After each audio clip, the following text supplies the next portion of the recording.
मुख्यमंत्री हा कुणाचा बाप नसतो, ते वक्तव्य चुकीचं आहे. मी नितेशला वेळीच समज दिलेली आहे. मंत्री नारायण राणे यांनी नितेश राणेंच्या वक्तव्यावर ही प्रतिक्रिया दिलेली आहे. तसंच त्यांचे कान सुद्धा टोचले आहेत.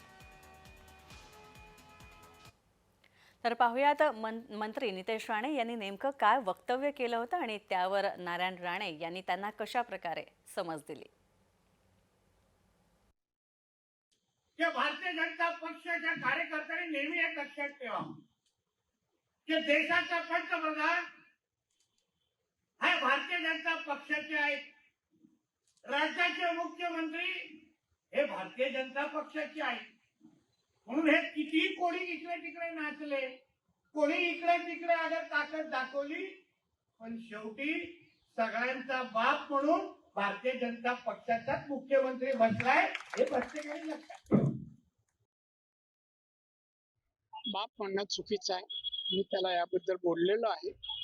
कोणाचं शेवटी मुख्यमंत्री हा महाराष्ट्राच्या जनतेचा सेवक असतो, कोणाचा बाप नसतो. मी मुख्यमंत्री होतो तेव्हा लोकांना सांगायचं, मला साहेब बनवू नका, मी सेवक आहे महाराष्ट्र जनतेचा. ती समज मी नितेशला दिलेली.